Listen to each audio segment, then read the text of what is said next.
आणि आता मोर्चाच्या संदर्भात आपल्या समोर वंचित बहुजन आघाडीचे युवा नेते सुजातदादा आंबेडकर येणार आहेत। एकदा जोरदार टाळ्या होऊन जाऊ द्या। सुजातदादा आपल्या आजच्या सभेला मार्गदर्शन करणार आहेत। मी त्यांना आपल्या टाळ्यांच्या जोरदार आवाजात इथे बोलवतोय। सुजातदादा आंबेडकर।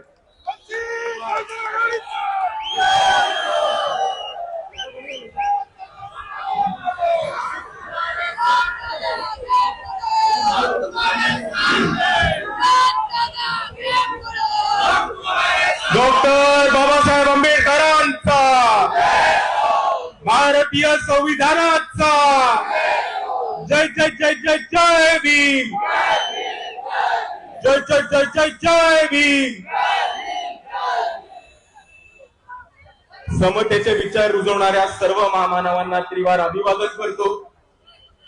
मंचावरती उपस्थित सर्व मान्यवर आणि तसेच 23 मार्च रोजी नागपूरमध्ये उपस्थित झालेल्या भारतातल्या इतिहासातल्या RSSच्या कार्यालयावरती निघालेल्या पहिल्या मोर्चातल्या सहभाग घेणाऱ्या तमाम क्रांतिकारी साथीदारांना माझा जय भीम।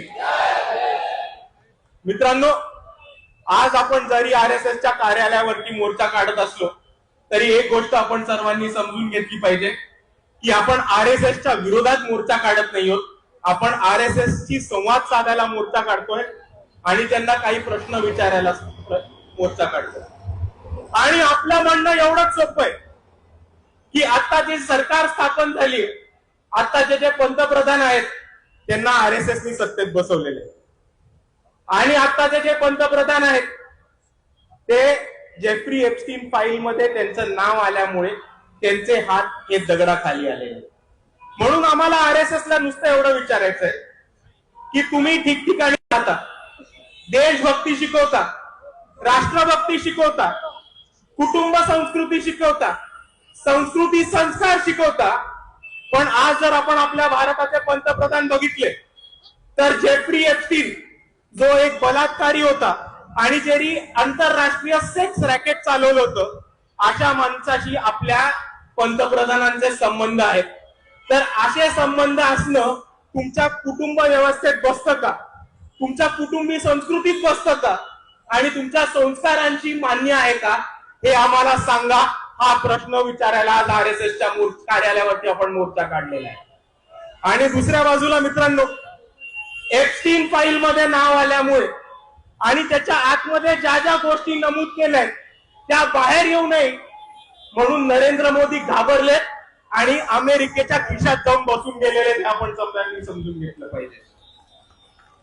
आणि म्हणून या कॉम्प्रोमाइज परिस्थितीत, या घाबरलेल्या अवस्थेमध्ये नरेंद्र मोदींनी अमेरिकेशी एक करार केला आणि त्याच्यामध्ये भारत देश हा विकायला काढलेला आहे। आपले जितके पण उद्योगपती आहेत, स्मॉल स्केल इंडस्ट्रियलिस्ट आहेत, शेतकरी आहेत, या सगळ्यांचं मोठ्या प्रमाणात या अमेरिकेशी केलेल्या करारामध्ये नुकसान होतंय। आणि म्हणून RSSला आम्हाला हा प्रश्न विचारायचा आहे की जो पंतप्रधान या भारत देशाला उभा विकायला निघतो, तो पंतप्रधान तुमच्या देशभक्तीच्या व्याख्येमध्ये बसतो की नाही हे आम्हाला सांगा आणि याचं उत्तर तुम्हाला आम्हाला द्यायलाच लागणार आहे। आणि म्हणून मित्रांनो, आज या मोर्चाच्या माध्यमातून आपण RSSला हेच सांगायला चाललोय की सत्ता तुमची आहे, पंतप्रधान तुम्ही बसवलेत, खासदार तुम्ही बसवलेत, घरोघरी प्रचारक तुमचे जातात, भाजपसाठी मत मागतात, अर्धी RSS मधलं निघालेली लोक ही बीजेपीची टॉप लिडरशिप आहे। आणि तेवढंच नाही तर पंतप्रधान तुमच्या इकडे येतात, शस्त्रपूजा करतात आणि सरसंघचालकांच्या पायात सुद्धा पडून जातात। आणि म्हणून आम्ही RSSला एवढंच सांगतो की 5 वर्ष सत्ता तुमची आहे, सत्ता तुमच्याकडेच राहणार आहे, पण या देशातल्या मुली पळवणाऱ्या, एका बलात्काराशी संबंध ठेवणाऱ्या आणि या भारत देशाला उभा विकणाऱ्या पंतप्रधानाला तुम्ही पाठिंबा देणार आहात का? का तुम्ही सच्चे देशभक्त बनून या पंतप्रधानाला हटवणार आहात?